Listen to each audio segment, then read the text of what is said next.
우리 모두 예배하는 자 되어 온전히 영과 진리로 주를 예배하자. 주가 우리와 함께 영원히 함께 하시고 마르지 않는 샘으로 물을 채우시리. 우리 모두 예배하는 자 되어 온전히 영과 진리로 주를 예배하자. 주가 우리와 함께 영원히 함께 하시고 마르지 않는 샘으로 물을 채우시리라. 함께 사도신경 고백하겠습니다.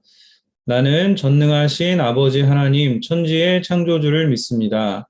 나는 그의 유일하신 아들 우리 주 예수 그리스도를 믿습니다. 그는 성령으로 잉태되어 동정녀 마리아에게서 나시고 본디오 빌라도에게 고난을 받아 십자가에 못 박혀 죽으시고 장사된 지 사흘 만에 죽은 자 가운데서 다시 살아나셨으며 하늘에 오르시어 전능하신 아버지 하나님 우편에 앉아 계시다가 거기로부터 살아있는 자와 죽은 자를 심판하러 오십니다. 나는 성령을 믿으며 거룩한 공교회와 성도의 교제와 죄를 용서받는 것과 몸의 부활과 영생을 믿습니다. 아멘. 우리 함께 찬양하겠습니다. 제 마음이 너무 둔해서 주님을 볼 수 없습니다. 이 땅에 속하여 이 땅만 보다가 주님 손을 놓쳤습니다. 나는 나그네로 왔는데 왜 주저앉게 됐나. 나는 정직이인데 언제부터 내 삶의 주인이 되어 버렸나.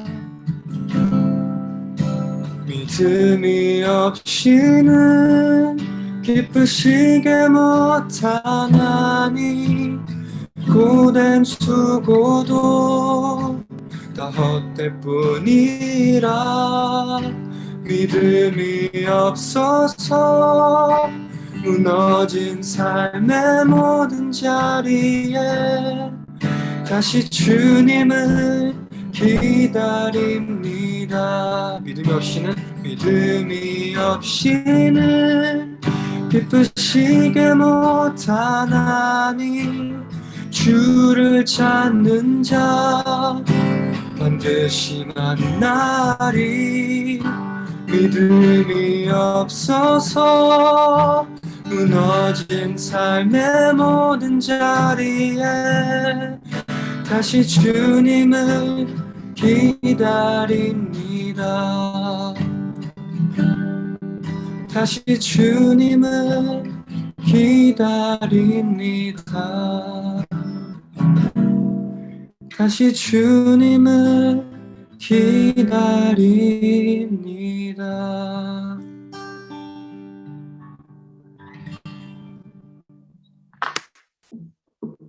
지금 다 같이 돌아서지 않으니 찬양 드리겠습니다.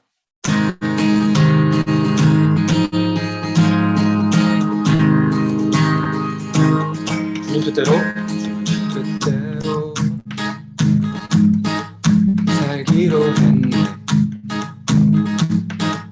주님 뜻대로 살기로 했네. 주님 뜻대로 살기로 했네. 뒤돌아서지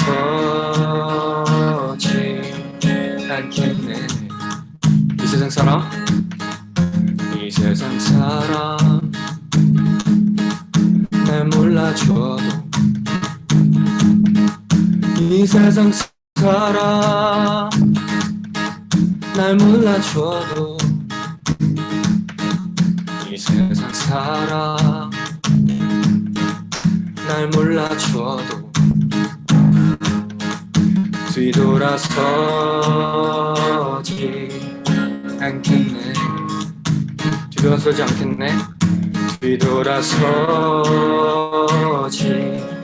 않겠네. 어떠한 시련이 와도 수많은 유혹 속에도 진실하신 주님 약속 나 붙들리라.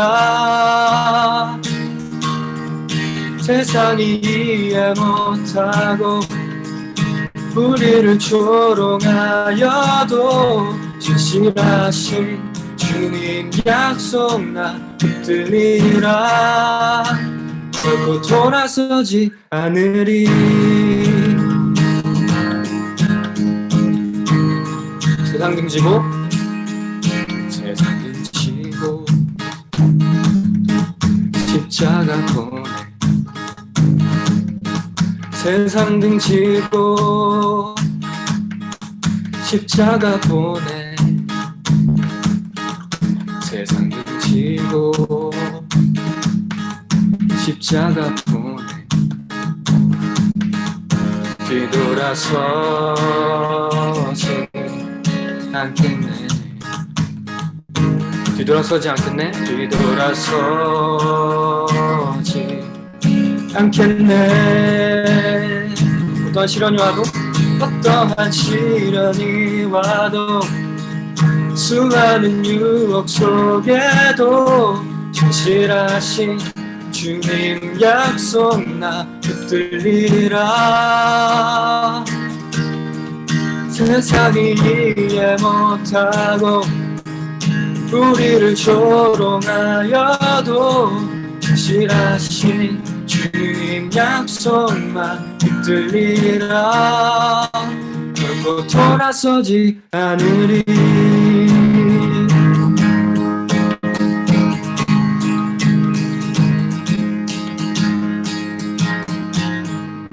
하나님께 영광 박수 올려드리겠습니다.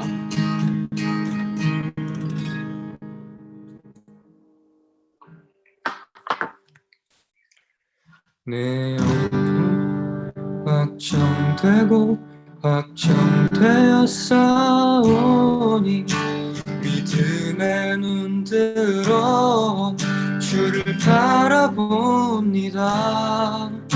내 영혼이 확정되고 확정되었사오니 믿음에 눈들어 주를 바라봅니다.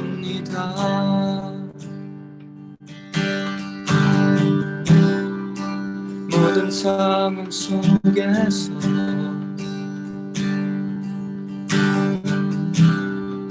주를 찬양할지라.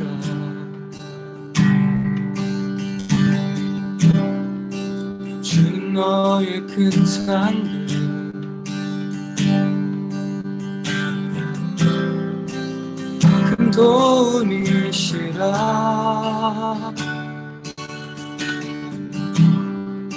주의 얼굴 구할 때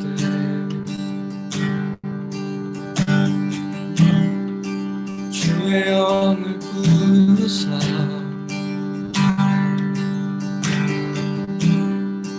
크신 사랑 안에서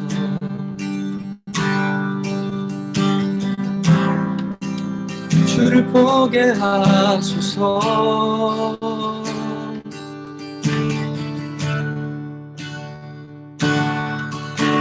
내 영혼이 확정되고 확정되었사오니 믿음에 눈들어 주를 바라봅니다. 내 영혼이 확정되고 확정되었사오니 믿음에 눈들어 주를 바라봅니다. 내 영혼이 확정되고 확정되었사오니 믿음에 눈들어 주를 바라봅니다. 내 영혼이 확정되고 확정되어 싸우니 믿음에 눈들어 주를 바라봅니다. 주를 찬양할 때 주의 나라 이미 임했네. 주의 영원한 나라 축복의 하소서. 주를 찬양할 때 주의 나라 이미 임했네. 주의 영원한 나라 축복의 하소서. 내 영혼이 확정되고 확정되어 싸우니 믿음에 눈들어 주를 바라봅니다.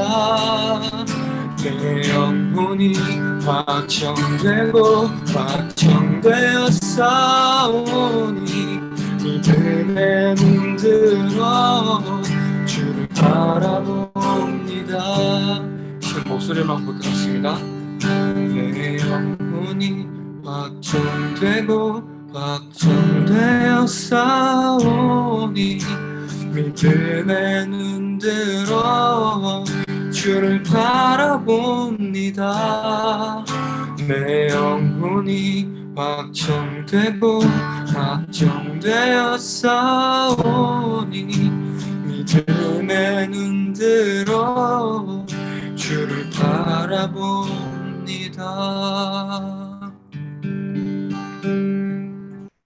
함께 주기도문 고백하겠습니다.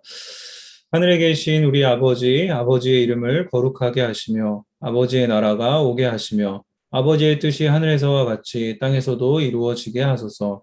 오늘 우리에게 일용할 양식을 주시고 우리가 우리에게 잘못한 사람을 용서하여 준 것 같이 우리 죄를 용서하여 주시고 우리를 시험에 빠지지 않게 하시고 악에서 구하소서. 나라와 권능과 영광이 영원히 아버지의 것입니다. 아멘. 우리를 대표해서 5말 3반 조영규 학생 기도하겠습니다. 기도하겠습니다. 하나님 아버지, 오늘도 저희들에게 변함없이 예배를 허락하여 주셔서 감사를 드립니다. 오늘은 가정의 달이자 스승의 날입니다. 저희들을 위해 기도하고 애쓰시는 고등부 선생님, 목사님, 부모님한테 은혜 부어주시고 축복해 주세요. 비록 코로나 상황에 있는 가운데 줌으로 예배를 드려서 집중을 잘 못할 수 있지만 저희가 올바른 자세와 태도로 예배에 임하고 하나님이 보시기에 좋은 예배를 드릴 수 있도록 도와주세요.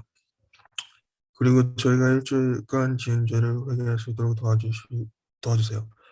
그리고 코로나 때문에 경제적 혹은 심적으로 힘들어하는 사람들이 많은데 하나님이 그들에게 도움의 손길을 허락하여 주시고 그리고 빨리 이 상황이 풀려 교회에서 다 같이 만나 예배하고 수련회도 하고 디플 모임도 갖게 인도해 주세요. 그리고 우크라이나에서 일어난 전쟁으로 인해 많은 사람들이 가족들과 떨어지고 위험한 상황에 처해 있는데 그 전쟁이 빨리 끝나고 정상적인 생활을 할 수 있도록 하나님께서 도와주세요. 그리고 오늘 목사님께 들을 설교 말씀을 통해 저희가 하나님을 영접하고 저희 마음속에 들어오서 정착할 수 있도록 도와주세요.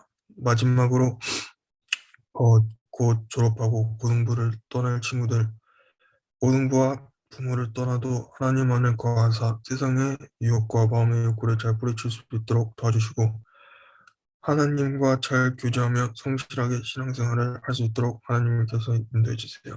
예수님의 이름으로 기도합니다. 아멘. 아멘. 선생님 보고 싶어요. 사랑해요. 선생님 저를 위해 항상 기도해 주셔서 감사합니다. 스승의 날 축하드려요. 선생님 감사해요. 예수님의 사랑을 알려주셔서 감사합니다. 선생님 사랑해요. 사랑하고 축복합니다. 같이 사랑해요. 조성부 선생님들 멋져요, 예뻐요, 최고예요. 사랑해요. 선생님들 덕분에 예수님에 대해서 더 잘 알아갈 수 있게 되었어요. 그래서 정말 감사하고 항상 행복하고 건강하세요. 선생님, 항상 제 이야기를 잘 들어주셔서 감사합니다. 사랑해요. 선생님, 사랑해요. 감사해요. 선생님, 저희에게 맛있는 것도 많이 사주시고 저희 잘 챙겨주셔서 감사합니다. 사랑해요. 선생님, 우리를 위해서 기도해 주셔서 감사합니다. 선생님, 힘들 때 힘이 되어주셔서 감사합니다. 사랑합니다. 쌤쌤이다. 보고 싶어요. 사랑해요. 매번 응원해주시고 기도해주셔서 감사드리고 항상 건강하시고 행복하세요. 선생님, 감사해요. 하나님에 대해 알려주셔서 감사해요. 선생님, 저를 이뻐해 주셔서 감사해요. 사랑해요. 선생님을 통해 예수님을 더 잘 알게 되었어요. 감사합니다. 항상 같이 기도해주시고 위로해주셔서 감사드려요. 사랑해요. 보고 싶어요. 스승의 날 축하드리고 항상 감사드리고 사랑합니다. 예수님의 마음으로 사랑해주셔서 감사해요. 하나님 말씀을 알려주셔서 감사합니다. 선생님, 고맙습니다. 사랑해요. 항상 우리 반 친구들을 위해 기도해 주셔서 감사합니다. 선생님, 기도해줘서 고마워요. 선생님, 사랑해요. 사랑해요. 선생님 덕분에 예수님에 대해서 알 수 있었어요. 사랑해요. 선생님, 감사합니다. 사랑해요. 선생님, 교회에서 얼른 보고 싶어요. 하나님을 더 깊게 알게 해주시는 선생님들 감사합니다. 선생님들 제 이야기 잘 들어주셔서 감사해요. 선생님들 항상 저희를 위해서 힘써주셔서 너무나 감사합니다. 스승의 날 축하드려요. 선생님이 우리 선생님이라 너무 좋아요.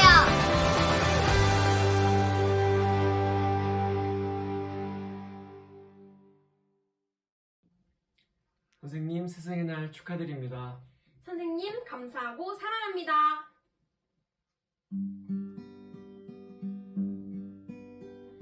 스승의 은혜는 하늘 같아서 우러러 볼수록 높아만 지네. 잠되거라 바르거라 가르쳐 주신 스승의 마음은 어버이시다. 아, 고마워라 스승의 사랑. 아,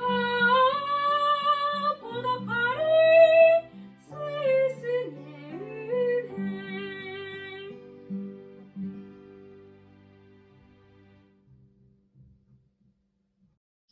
네.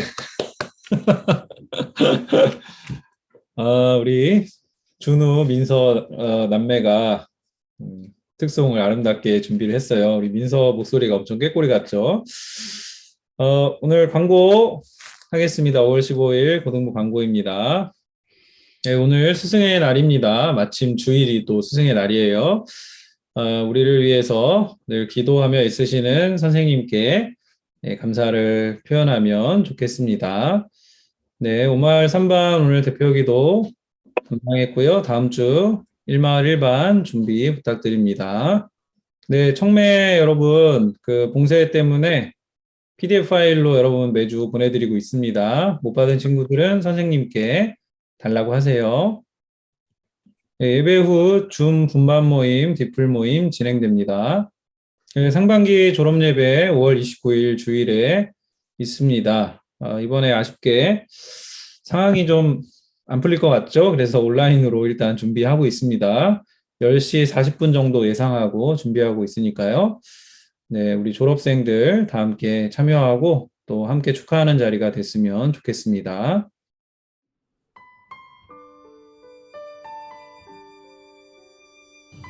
매번 저희를 위해 최선을 다해주시고 기도해 주시는 모습을 정말 감동적이었습니다. 목사님 덕분에 하나님과 더 가까워질 수 있었던 것 같습니다. 하루빨리 대면으로 예배를 듣고 목사님을 볼 수 있었으면 좋겠습니다. 항상 고맙고 감사드립니다. 안녕하세요, 목사님. 5월 2반 한주영입니다. 스승의 날 축하드리고 행복한 스승의 날 되시길 기도하겠습니다. 항상 고등부 책임주셔서 너무너무 감사합니다. 목사님 스승의 날 축하드려요. 저희 고등부를 위해서 항상 힘써주셔서 너무나도 감사드리고 현재 봉쇄 기간이라서 너무 답답하시고 힘드실 텐데 그럼에도 불구하고 항상 기도해 주시고 항상 좋은 조언들 많이 해주셔서 너무나도 감사드립니다. 작년에 이제 고등부에 올라와서 성경 공부를 하면서 계속 목사님께서 맡아주셨던 게 기억이 나는데 지금까지도 어쩌다 보니 이렇게 맡아주셔서 감사합니다. 목사님 스승의 날 축하드립니다.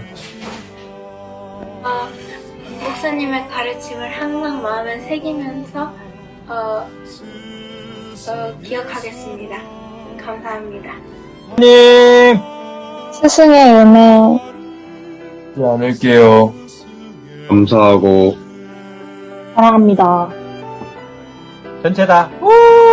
와.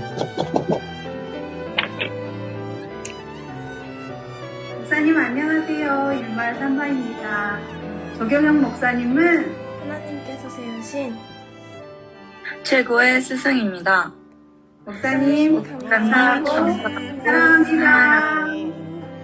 저희를 말씀으로 키워주시고 사랑으로 돌봐주신 목사님 감사합니다. 사랑합니다. 감사합니다. 참 재미있고 유익한 말씀을 설교해 주셔서 감사합니다. 멋쟁이 우리 목사님, 언제나 젊게 우리를 위해 기도해 주시고 이해해 주시고 함께 해 주셔서 너무 감사합니다. 목사님 항상 좋은 말씀 전해주셔서 감사합니다. 목사님 저희 믿음 생활 항상 좋은 말씀 해주셔서 감사합니다. 한국교회에서 뵐 수 있었으면 좋겠고 항상 감사합니다. 항상 좋은 말씀 들려주셔서 감사하고 빨리 교회에서 봬요. 안녕하세요, 목사님. 스승의 날 축하드립니다. 고등부를 위해 항상 기도와 말씀으로 함께 해주셔서 감사드려요. 목사님 늘 건강하시고요. 우리 고등부가 목사님과 언제나 늘 같이 한다는 걸 꼭 기억해 주세요. 목사님, 사랑합니다.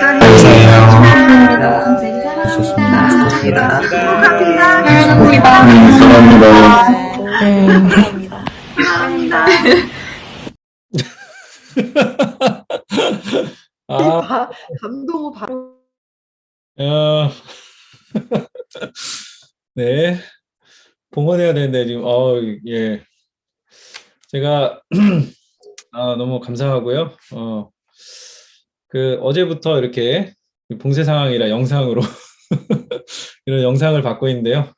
예, 울지 않기로 다짐했고요.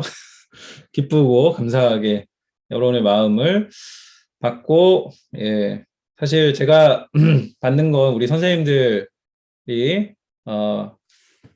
균등하게 또 동일하게 선생님들 계시기에 제가 또 고등부 같이 섬길 수 있는 것 같고요. 그래서 너무너무 감사하고 사랑하고 축복하고요.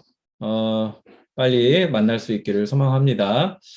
우리 부장 선생님 격리 중에 아름다운 인터뷰 남겨주셔서 감사합니다. 네, 우리 이 시간 봉헌하겠습니다. 나의 모습 나의 소유 찬양 드리며 봉헌하겠습니다. 나의 모습 나의 소유 주님 앞에 모두 드립니다. 모든 아픔 모든 기쁨 내 모든 눈물 받아주소서. 나의 생명을 드리 주 영광 위하여 사용하옵소서. 내가 사는 날 동안에 주를 찬양하며 기쁨의 제물 드리 나를 받아주소서.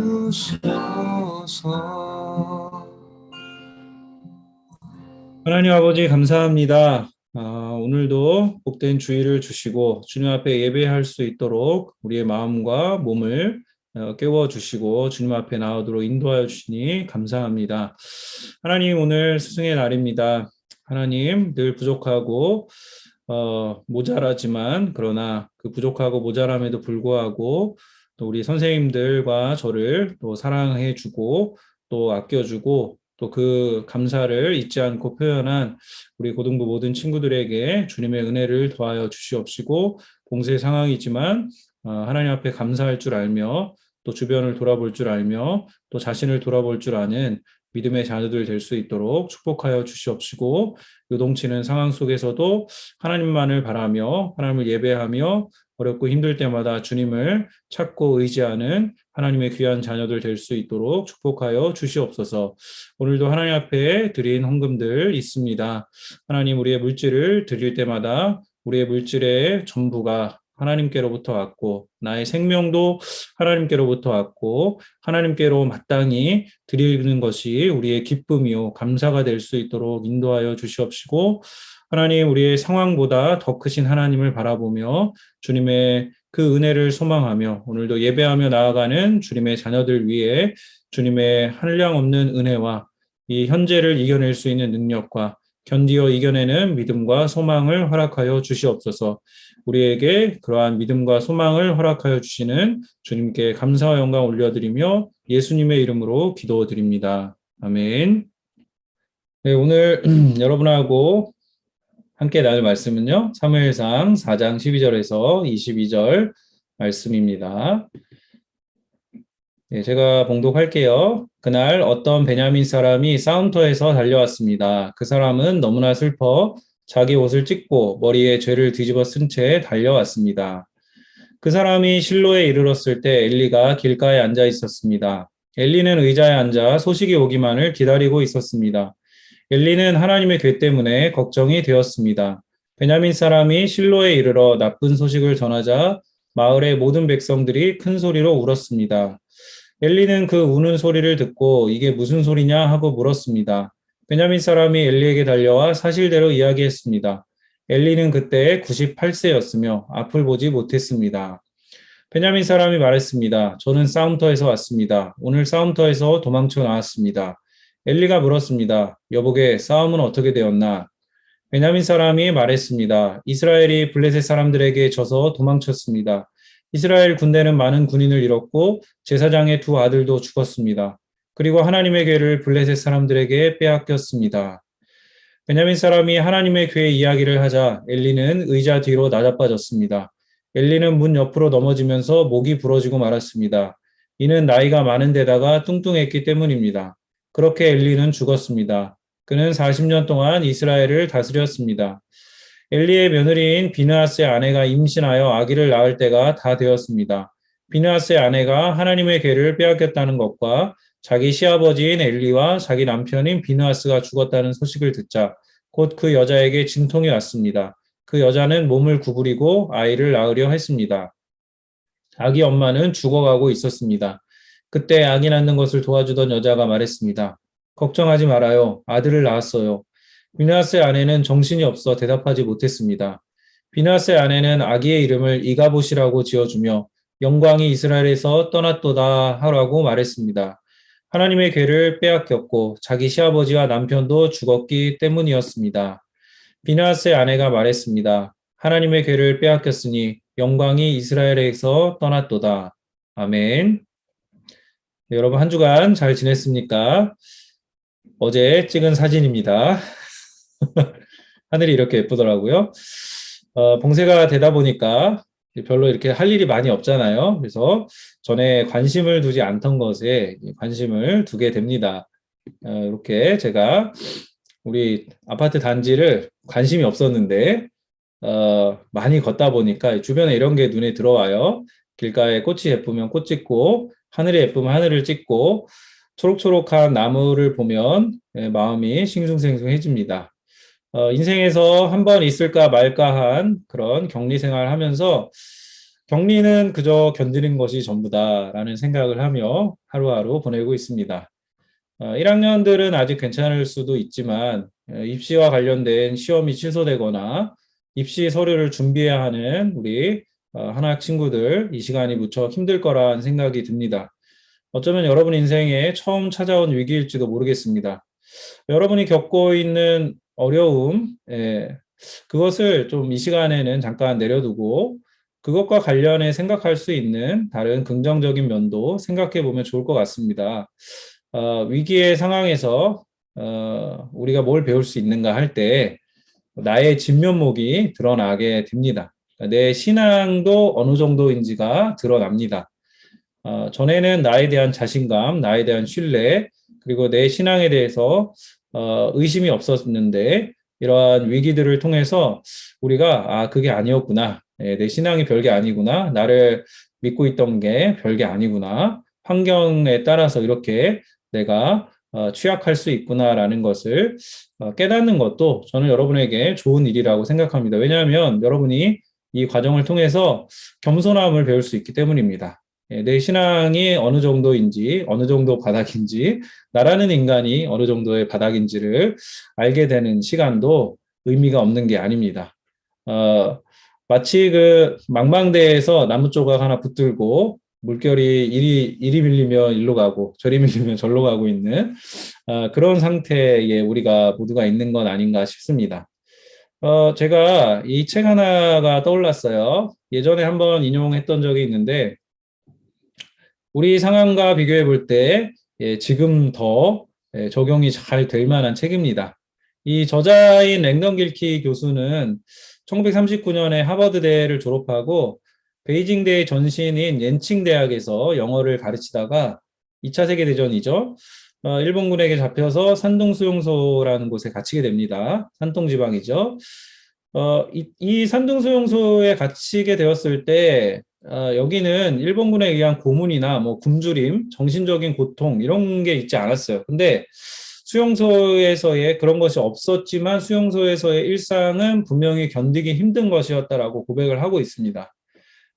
견디기 힘든 일들이 무엇이었냐라고 할 때 일본 사람들 때문에 견디기 어려운 게 아니라 그 서로 우리 자신의 모습과 행동을 통해서 초래된 것들을 보면서 힘들었다라고 고백을 합니다. 1943년 3월경에 이 미국인들 그리고 다른 나라의 유럽 사람들 포함해서 한 2,000명 정도가 이 산둥 수용소에 갇히게 됩니다.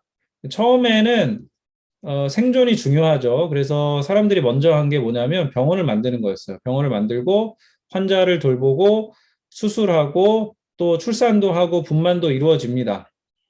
그리고 이제 먹을 게 중요하죠. 그래서 2,000명이 먹을 빵을 조달하기 위해서 그 안에 서로 집을 짓고 제빵소도 만들고 자원하는 사람들 2교대로 나눠서 밀가루 400덩이를 매번 반죽하고 혼합하고 구워서 계속 빵을 만드는 일을 합니다. 이렇게 갇혀있는 상황, 또 보급품이 제한된 상황에서 사람들이 다 이렇게 착하고 서로 돕고 이런 게 아니라 조금 기간이 지나다 보니까 인간 본성의 맨 얼굴을 드러내게 됩니다. 그러니까 구호품 상자가 왔는데 그거 우리나라 거에서 온 거니까 내가 더 가져야 된다 라고 주장하는 사람들, 그것을 합리화하는 사람들, 또 먹을 것이 있는데 그걸 빼돌리는 사람들, 또 일을 하기 싫어서 온갖 합리적인 말로 자기 행동을 정당화하는 사람들. 근데 놀라운 건 그런 사람들 중에 전에는 경건하다고 생각했던 그 중국의 어떤 선교사님들이나 기독교인들도 똑같았다는 겁니다. 그 예외 없이 똑같고 인간의 이기적인 모습들을 보여줬다고 합니다. 그래서 저자가 이런 일들을 목격하면서 인간은 선해지기가 어렵구나. 모든 인간 안에는 통제되지 않는 이기심이 있다라고 결론을 내립니다. 마침내 이 수용소 생활 한 3년 정도 하게 되는데요. 수용소 생활 끝나고 1946년 3월 11일 고향인 시카고로 돌아온 저자는 이렇게 기술을 합니다. 친근한 광경, 소리, 냄새, 사랑이 넘치는 사람들, 대학 건물과 길, 그 모든 것이 그대로였다. 하지만 내면적으로 나는 다른 행성에서 온 사람이었다라고 고백을 합니다. 산둥수용소에서 생활하면서 인간의 이기심에 대해서 혹독하게 경험하고 또 서로 돕는 것이 얼마나 중요한가를 체험하고 온 저자는 강연을 다녀요. 그 강연 다니면서 우리가 물질적으로 우리의 것을 나누면서 사람들을 도와줘야 된다라고 이야기하는데, 근데 거기 그 강연장에 모인 미국의 그리스도인들이 이렇게 대답을 합니다.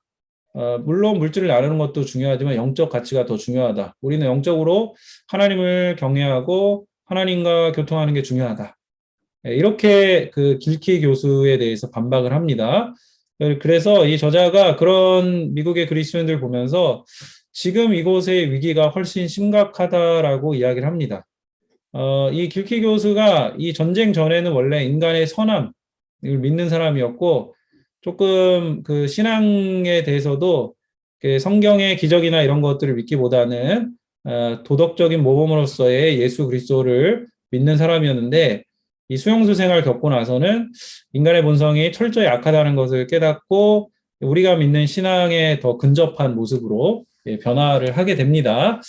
다행히 우리는 그 전쟁 중에 있는 것도 아니고 수용소에 뭐 이렇게 거대한 수용소라고 생각이 들긴 하지만 수용소에 실제로 갇힌 건 아니고 또 물자가 모자란 것도 아닙니다. 공부를 그래도 하고 있으니까요. 그렇지만 우리가 이 코로나 팬데믹을 3년째 겪으면서 이 전염병 상황에서 공산주의 체제가 가진 장점, 단점 둘 다를 경험하게 되는 것 같습니다. 이 봉쇄 이전과 이후가 같을 수는 없을 것 같아요. 여러분 마음도 그렇고 여러분 신앙의 진면목도 이 기회에 잘 기록을 해두면 좋을 것 같습니다.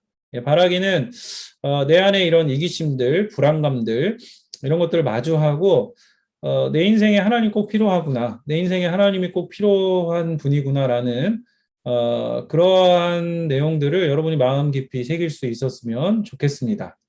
네, 서두가 길었죠? 이제 서두 얘기한 거예요. 자, 이제 본론에 들어갑니다. 오늘 설교 제목은 우유부단한 신앙의 종말입니다.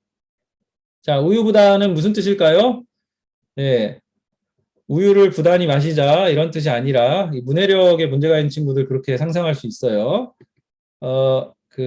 제가 뜻을 안 적었네요. 그러니까 어물어물 망설이기만 하고 결단성이 없음을 뜻합니다. 그러니까 문제가 있으면 딱 뭐 이렇게 결정을 못하고 이쪽 저쪽 사이에서 선택하지 못하는 결정장애, 그런 친구들 많죠. 저도 꽤 우유부단한 편이에요. 그래서 진로 결정 이런 거 할 때 되게 늘 힘들어요. 제가 생각해 볼 때는 이 우유부단한 게 관계적인 면에서는 장점이 많은 것 같아요. 잘 맞춰주거든요. 근데 자기 삶을 이루어 나가는 데는 이 우유부단한 게 큰 장애물이 될 수 있습니다. 그리고 더 중요한 건 오늘 이 설교 말씀에서 보듯이 신앙적으로 우리가 우유부단한 거는 큰 낭패를 볼 수 있다는 사실도 여러분이 기억을 해야 합니다. 오늘 우리가 보고 있는 사무엘서 4장은 지금으로부터 한 2022년 전 정도, 그러니까 기원전 1000년경의 일입니다.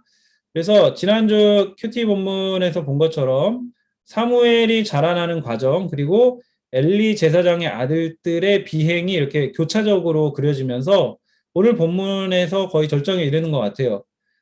사무엘 당시에 이스라엘을 괴롭혔던 그 적이 있었는데 그게 블레셋 민족입니다. 여러분 그 바이킹 하면 뭐가 떠올라요? 이렇게 배 이렇게 거꾸로 막 지고 다니고 싸움 잘하고, 그렇죠? 해양 민족들이 이제 그런 해전이나 전투에 능해요. 그래서 이 블레셋 민족도 크레타 섬이라는 데서 팔레스틴 서쪽 해안가에 한 BC 1300년경에 정착했던 민족입니다. 그래서 이 블레셋하고 당시에 이스라엘과 싸움이 붙었어요. 사장에 보면. 그래서 여기 지도를 보시면 지중해가 있고 그 왼쪽에 아벡이라는 데가 있고 거기가 블레셋 진영이고 오른쪽에 에베네셀이라는 데가 있는데 여기가 이스라엘 진영입니다. 자, 여기서 붙은 거예요. 전투가 붙은 거예요. 그래서 첫 번째 전투에서 이스라엘이 패배합니다. 그리고 패배한 후에 진영으로 돌아와서 전략회의를 합니다. 이스라엘의 그 전투 리더십들이 모여서 논의하는 대화가 3절에 나오는데 이 사람들이 전쟁의 패배에 대해서 어떻게 생각하냐면 이렇게 생각을 합니다. 아니 하나님이 왜 어찌하여 우리로 하여금 전쟁에 지게 하셨는가, 이렇게 원인 분석을 하고 전쟁에 패배한 이유에 대해 이렇게 결론을 내립니다. 예전에 가나안 정복 전쟁 할 때는 하나님의 언약궤가 늘 함께 있었는데 지금은 함께 있지 않아서 진 거다. 자, 언약궤가 뭐냐 이겁니다. 나무 상자예요. 나무 상자인데 이스라엘한테는 이거 되게 중요한 겁니다. 왜냐하면 성막 안에 지성소 안에 이거를 갖다 놨었는데 이 언약궤 위에 저 날개 모양 있죠. 그 천사들이 여기를 감싸고 있고 저 궤 안에는 모세가 하나님으로부터 받았던 십계명이 들어 있었습니다. 돌판이. 그래서 이 언약궤가 있다라는 건 하나님이 함께 하신다라는 증거였고, 그래서 가나안 정복 전쟁 때 늘 언약궤가 앞서갔어요. 그래서 이 언약궤가 없어서 그렇구나. 하나님이 우리와 함께 하시지 않아서 그렇구나. 그래서 언약궤만 가져오면 전쟁에서 이길 수 있다라고 이스라엘 사람들이 생각을 합니다. 이제 3절에 많이 나오는 단어가 이거예요. 우리를 위해 언약궤를 가져오자. 이스라엘 사람들이 가지고 있는 신앙이 뭐냐면 이런 거예요. 하나님을 여기 데려와서 하나님을 시켜서 하나님을 부려먹어서 전쟁에 이기자. 그러니까 우리식으로 바꾸면 하나님을 이용해서 하나님을 시켜서 하나님 부려먹어서 내 인생 한번 성공해보자. 그러니까 하나님을 여러분 내가 섬겨야 할 분을 하나님으로 두는 게 아니라 내 목적을 위해서 나를 위해 존재하는 분으로 하나님을 생각하는 거예요. 그러니까 나의 입시나 나의 성공을 위해서 더 많은 부와 안전을 확보하기 위해서 나를 도와주는 분으로 한정해서 거기까지가 하나님 좋은 거야. 근데 나를 도와주는 하나님은 좋은데 나의 자유를 제한한 하나님 싫어해. 하나님 뭐라고 말씀하시고 순종해야 된다 그런 거 싫어하는 거예요. 그런 거 듣고 싶어 하지 않아요. 여러분 혹시 하나님을 이렇게 생각하고 있다면 오늘 본문에 나오는 이 이스라엘 사람들이랑 크게 다르지 않아요. 그러면 그 사람들의 결과와 여러분의 인생의 결과도 비슷하게 될 수 있습니다. 자, 그렇게 대비해서 잘 보세요. 언약궤를 그래서 실로에서 전장으로 가져왔지만 결과는 어떻게 됐습니까? 결과는 대패입니다. 대패. 이 두 번째 전투에서 언약궤를 가져왔지만 거의 한 3만 명 가량이 전사하고 엘리의 두 아들도 죽고 이 하나님의 임재의 상징인 하나님의 궤, 이 나무 궤짝도 블레셋에게 빼앗기게 됩니다. 여러분 전투에서 제일 중요한 게 옛날에 그 깃발을 뺏는 거거든요. 그 길을 빼앗기면 전투에 진 거예요. 근데 하나님의 궤가 그런 역할이에요. 궤를 빼앗겼어요. 완전히 패배했어요. 이스라엘의 신이 블레셋 신에게 패배한 것처럼 보입니다. 오늘 본문이 그렇게 전투에서 패배하고 난 소식이 이제 실로에 있던 제사장 엘리에게 들려지는 장면을 우리가 아까 본문을 읽은 거예요.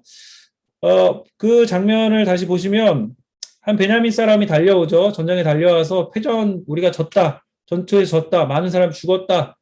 사람들이 이 소식을 듣고 울부짖습니다. 근데 그때 당시 엘리 제사장이 의자에 앉아있고 98세였다고 해요. 지금도 98세면 장수한 건데 대단히 장수한 거죠. 앞을 보지 못하는 상태였다고 합니다.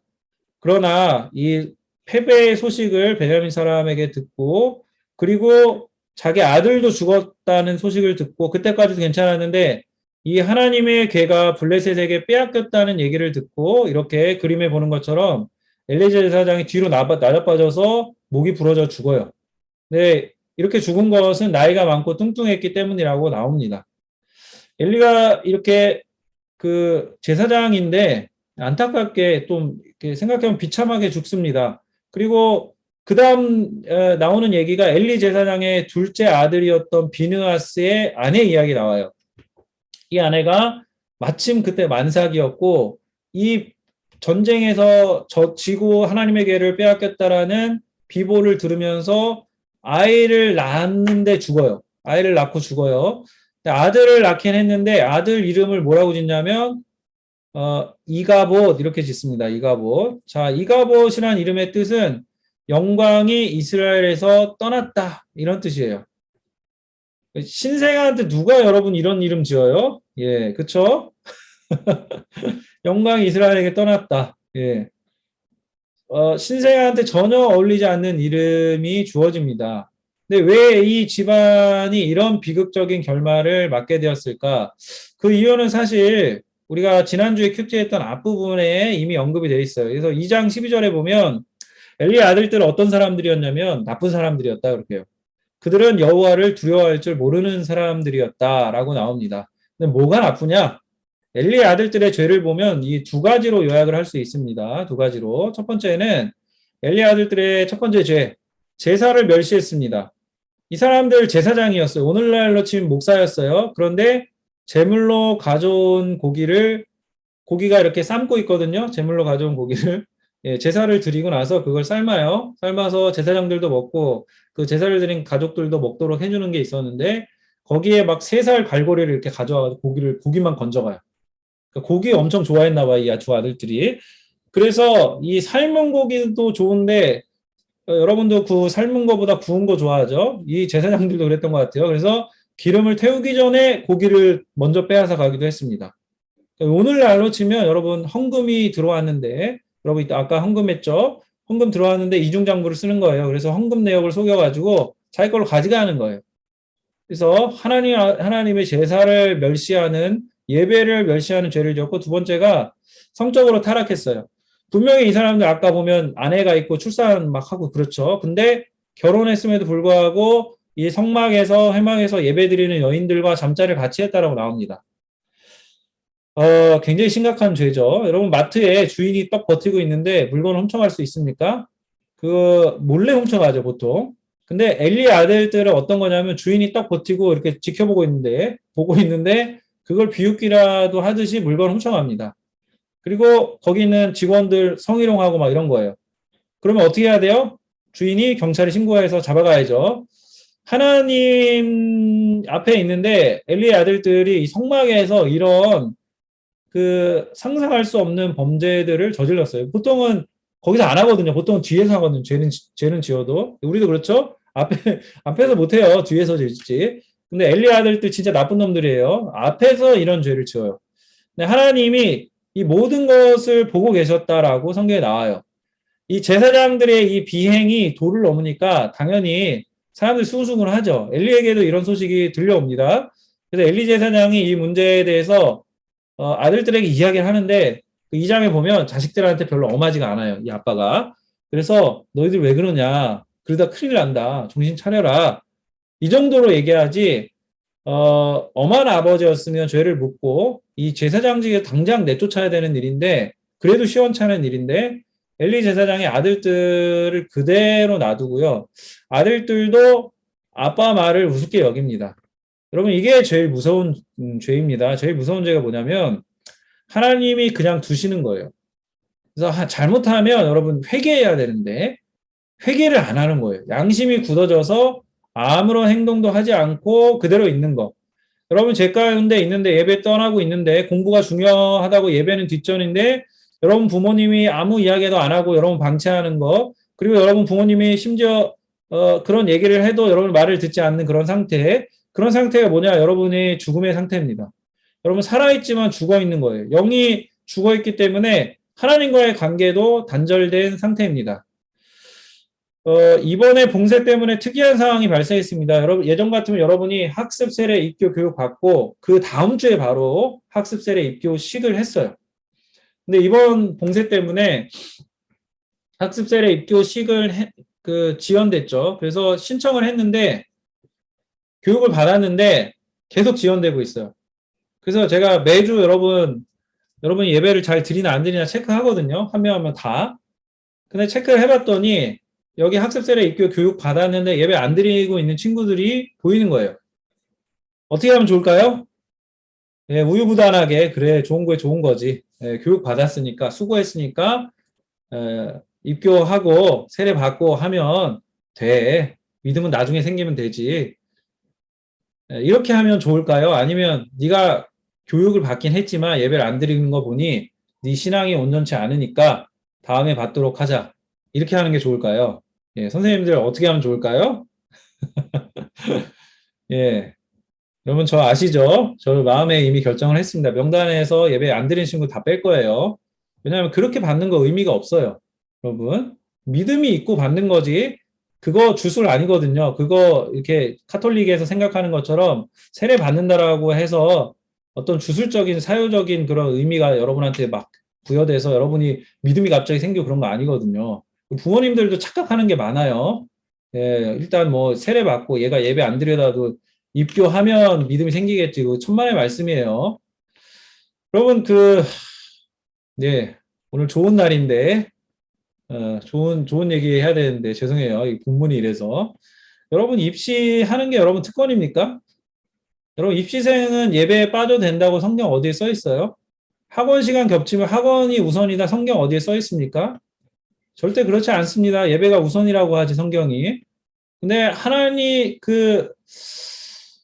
여러분 입장에서 보면 하나님도 경험하지 못했고, 제가 하는 설교도 뭐 졸리고 그다지 도움이 안 되는 것 같다고 느껴질 수 있어요.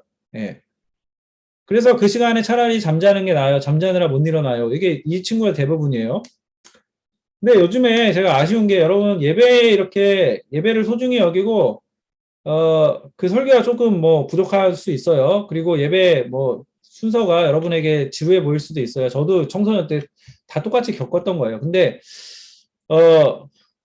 그런데에도 불구하고 예배에 대해서 좀 중요하게 생각하는 친구들, 그러니까 옛날 말로는 예배에 목숨을 걸어라 이런 메시지 많이 했거든요. 저 많이 들었거든요.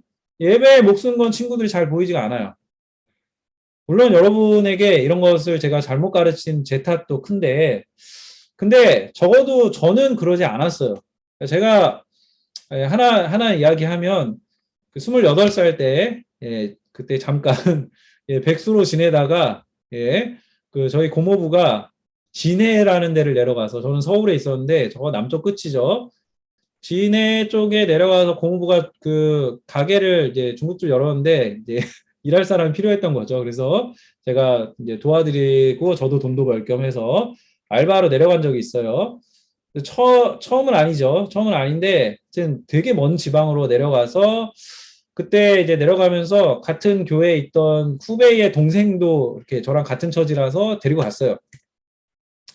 그 친구 데리고 가서 같이 일을 했는데, 주일이 이제 되잖아요. 이제 식당업 이런 거 해보신 분들은 알겠지만, 주일에 못 쉬어요. 근데 이제 고모부니까 이제 얘기하고, 저 교회는 꼭 가야 됩니다. 얘기하고, 제가 부산에 있는 큰 교회를 가려고 제가 마음을 먹었어요. 그래서, 왔다 갔다 한 2시간 걸리는데 8시 예배가 있더라고요. 그래서 일찍 예배 드리고 와야 이제 오픈하고 문 열고 영업을 하니까 일을 할 수 있으니까 8시 예배 드리려고 한 6시 한 반 정도 일어났던 것 같아요. 그래서 준비하고 7시에 출발했어요. 문제는 제가 그때 면허를 따고 운전한 지가 얼마 안 됐어요. 지금은 제가 운전 굉장히 잘하지만 그때 완전 초보여가지고 이 고모부 차를 제가 빌려서 타고 운전을 잘하는지 못하는지 얘기 안 했어요. 그래서 고모부 차를 빌려서 그 차를 타고 떠듬떠듬해서 부산에 있는 그 큰 교회를 찾아가서 예배를 드렸어요. 근데 가는 동안에 몇 번이나 사고 날 뻔했어요. 막 터널 들어가야 되는데 막 안 들어가다가 차선 갑자기 옮겨가지고 뒤에서 차 막 받을 뻔하고 막 그랬는데 그렇게 하여튼 우여곡절 끝에 교회를 가서 예배 드리고, 근데 예배 드리고 나왔는데 또 돌아가야 되잖아요. 그런데 또 이게 차도 또 외제차였고 좋은 차였어요. 그때 나오는데 어떤 분이 가는 길에 아주머니였던 것 같아요. 연세가 좀 있으신.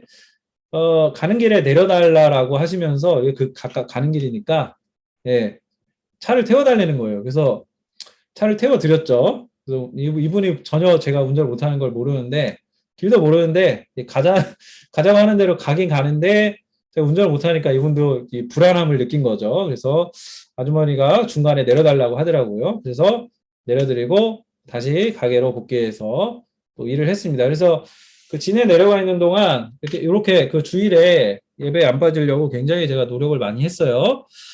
여러분, 하나님이 우리가 예배하는 마음과 태도에 대해서 뭐라고 말씀하시냐면, 자, 이렇게 말씀하세요. 사무엘하 2장 30절 하반절에 이렇게 기록되어 있습니다. 여러분도 같이 한번 읽어보세요. 시작. 나는 나를 소중히 여기는 사람을 소중히 여길 것이고, 나를 소중히 여기지 않는 사람은 나도 소중히 여기지 않을 것이다.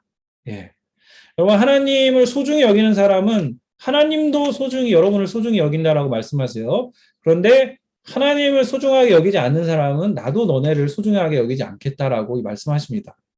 여러분 처음 알았죠? 하나님 무조건 나 사랑하시고 무조건 나한테 약자고 하나님은 나한테 무조건 그래야 되라고 생각하는 사람들.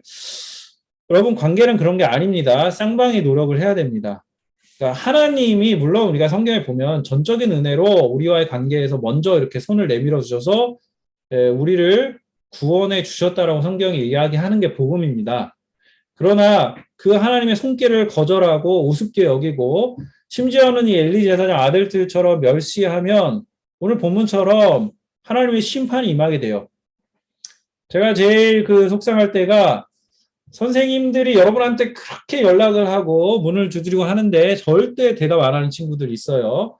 그 심지어는 그 귀찮으니까 위챗 친구도 끊어버리는 친구들 있습니다. 그 심정도 제가 이해는 가요. 그리고 여러분의 그 마음을 이해를 못하는 말 아닌데, 근데 여러분이 놓치고 있는 거는 이게 굉장히 하나님이 우리에게 주시는 복 중에 하나입니다. 우리 선생님과 관계를 맺고 사랑과 신뢰의 관계를 맺고 고등부 때 이런 하나님의 안에서의 믿음의 교제를 하고 공동체를 이루는 거 되게 여러분한테 큰 복인데, 여러분의 이 청소년 시기에 이거 경험하는 거, 청년 시기에 앞으로 경험하게 될 이 시간들이 굉장히 큰 복인데 여러분이 이걸 잘 모르는 것 같아요. 그래서 그냥 굉장히 개인적으로 굉장히 그냥 나만을 위한 신앙으로 축소해서 그렇게 여러분 신앙은 그 정도 하면 괜찮다라고 오해하고 있는데 그렇지 않습니다, 여러분. 이 관계의 이 쌍방적 관계의 이 풍성함들이 여러분에게 하나님 선물로 주신 건데 이걸 너무 하찮게 여기는 것 같아서 제가 마음이 되게 그런 이야기를 들으면 안 좋습니다.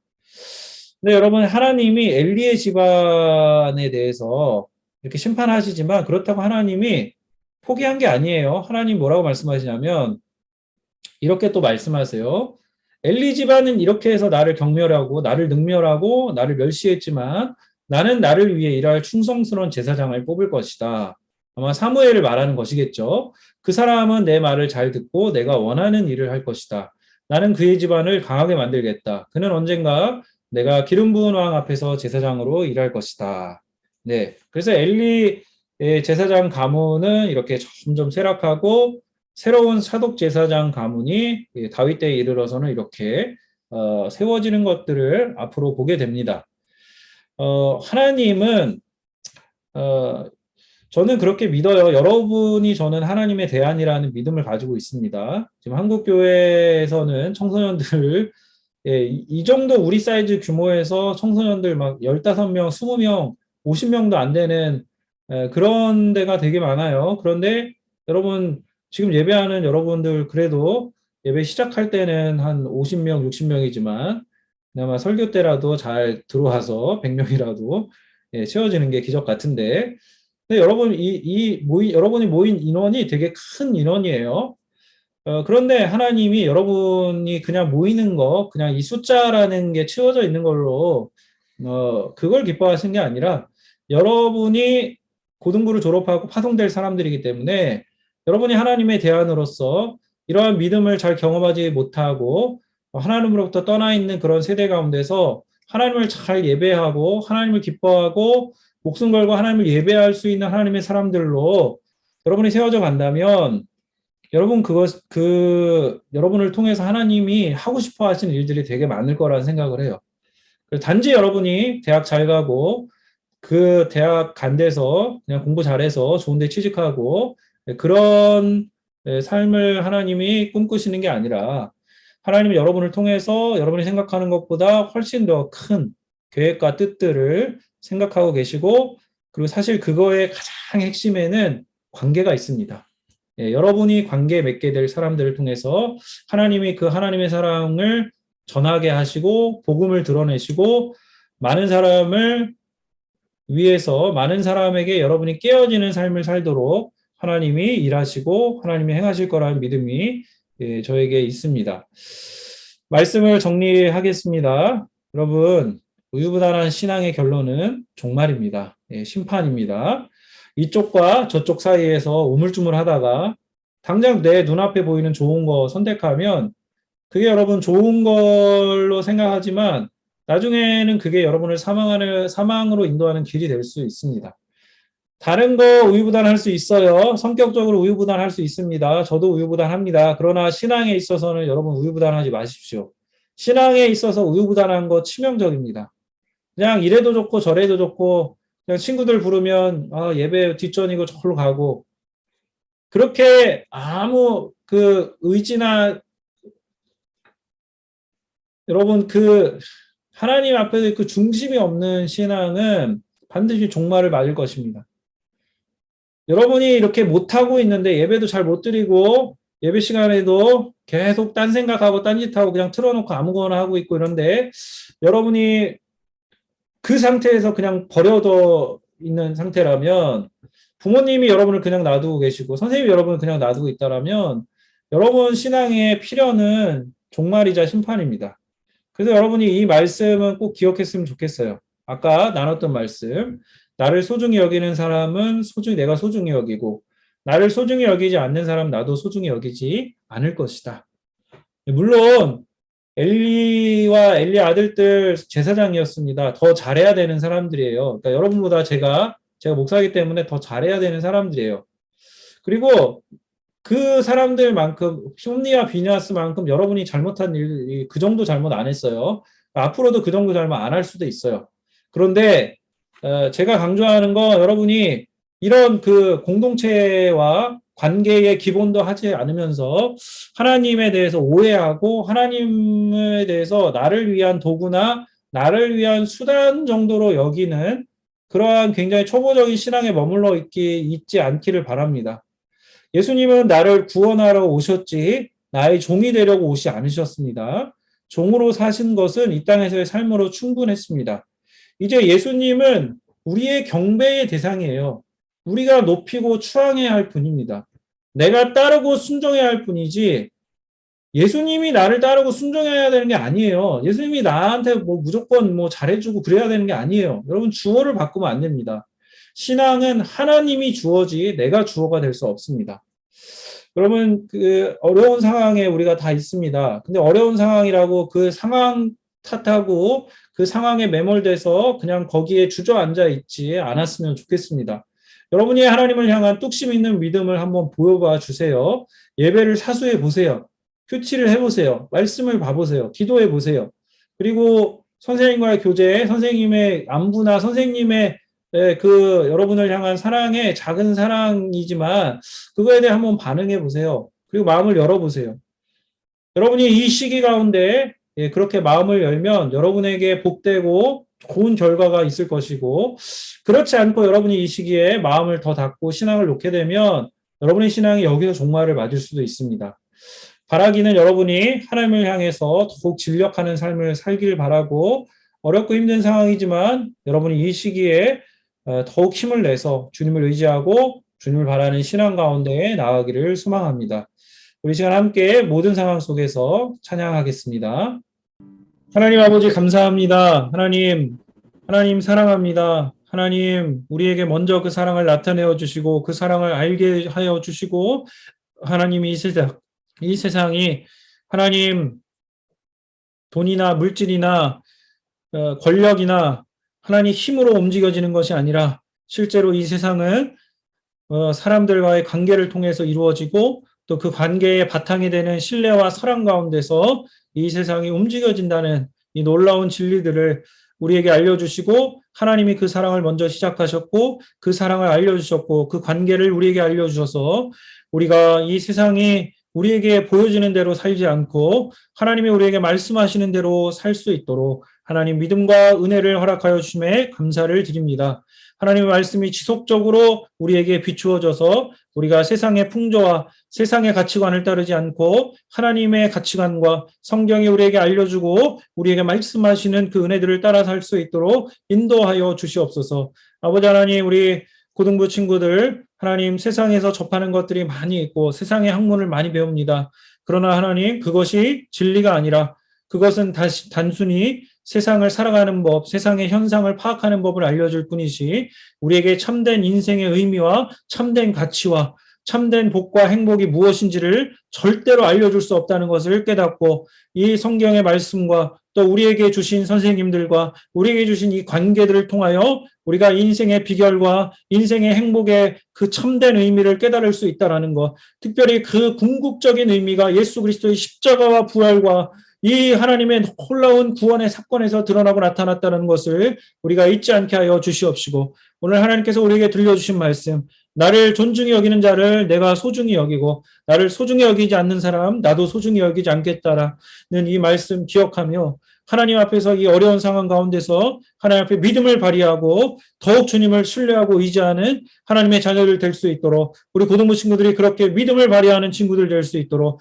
믿음으로 주님을 붙잡는 친구들 될 수 있도록 인도하여 주시옵시고, 하나님 장기화된 봉쇄 상황 속에서도 하나님 마음을 놓지 않고 믿음을 놓지 않고 자포자기하지 않고 낙심하지 않고 낭망하지 않고 우리에게 능히 피할 길을 내시고 우리를 하여금 이 상황을 능히 감당케 하실 힘과 능력을 허락하여 주실 수 있는 분에게 우리가 의탁하고 의뢰하고 의지하여서 하나님 이 기간 이후에 우리가 이 기간을 추억하며 우리가 이 기간들을 통해서 더 강해질 수 있었고 더 인내할 수 있었고 더 하나님의 은혜를 경험할 수 있었다라고 고백할 수 있는 그러한 하나님 아버지의 아름다운 고백과 감사를 드릴 수 있는 하나님의 사람들로 그렇게 변화되어 줄 수 있도록 하나님 인도하여 주시옵시고, 끝이 앞이 보이지 않는 이 상황 속에서도 주님을 향한 신뢰, 주님께서 우리에게 가장 좋은 것을 예비하시고 가장 좋은 것을 인도하신다라는 그 근본적인 신뢰들을 우리가 잃지 않고 주님 앞에 나아갈 수 있도록 역사하여 주시옵소서. 아침잠이 많은 친구들, 또 잠이 부족하여서 늘 새벽까지 공부하는 친구들, 이 아침에 일어나서 예배한다는 것이 얼마나 힘들고 어려운 일이고 또 대단한 결단과 결심으로 또 의지를 가지고 이 앞에 나와서 예배하고 있다는 건 너무나 잘 알고 있습니다. 하나님, 그렇게 예배하는 우리 친구들 기쁘게 받아주시고 칭찬하여 주시고 그 마음에 하나님의 성령의 기뻐하시는 은혜들을 하나님 체험할 수 있도록 역사하여 주시옵시고, 우리 친구들의 하나님 그 마음과 생각이 주의 영과 은혜들을 채워주시고 기쁨을 회복시켜 주시옵소서. 하나님, 사랑하는 우리 선생님들 주 앞에 올려드립니다. 우리 선생님들 하나님, 우리 친구들의 반응 없음에도 불구하고 하나님 무조건적으로 보여주기만 해야 되고 나타내주기만 해야 되고, 때로는 하나님 얘네한테 내가 이렇게까지 해야 되나라는 생각이 들면서도 연락하고 끝까지 사랑과 인내를 보이는 그 사랑이 하나님 얼마나 귀하고 고맙고 감사한지 모르겠습니다. 먼저 하나님의 사랑을 경험하고 먼저 예수님이 사랑하여 주신 그 사랑 때문에 우리가 그 사랑을 놓지 못하고 그 사랑의 끈을 포기하지 못하고 하나님 늘 우리 친구들 그 반응과 상관없이 기도하고 사랑하여 주는 우리 선생님들 주님 은혜 주시고 복 주시고 축복하여 주시옵시고, 하나님 우리 선생님들 하나님 그러한 감사와 사랑을 받아도 정말 충분하고 마땅하고 우리 선생님들 그렇게 많이 수고하고 애써 주셨습니다. 이 봉쇄의 상황 가운데서도 하나님 자기 마음도 내 마음도 힘든데 내 마음보다 힘든 이 우리 고등부 친구들 생각하면서 그렇게 연락해주고 또 예배를 드리지 못하면 챙기고 연락하고 하나님 예배 한번 잘 드려보자, 다음 주에는 꼭 예배 드리자, 이렇게 한마디 전해주는 우리 선생님들 주여 은혜 주시고 축복하여 주시고 하나님 위로하시고 격려하여 주시옵시고, 얼마나 감사한지 모르겠습니다. 하나님의 은혜들 더하여 주시옵시고 우리 선생님들에게도 오늘 기쁜 날이 되게 해주시고 우리 아이들과 더 많이 교제하고 기뻐하며 감사를 표현할 수 있는 오늘 될 수 있도록 인도하여 주시옵소서. 사랑하는 우리 학부모님들, 우리 고등부 친구들 낳아주시고 길러주시고 또 고등부에 보내주시고 하나님 축복하여 주시고 믿음을 하러 하나님 이끌어 주심에 감사드립니다. 우리 부모님들도 우리 친구들의 좋은 스승이 되어서 영적 스승이 되어 주셔서 존경하는 신앙의 대상이 되어서 우리 친구들을 믿음 가운데 이끌고 늘 하나님 권면하고 챙기고 하나님의 사람으로 세워질 수 있도록 포기하지 않고 끝까지 주님 앞에 나아가는 우리 학부모님들 될 수 있도록 축복하여 주시고 은혜 내려 주시옵소서.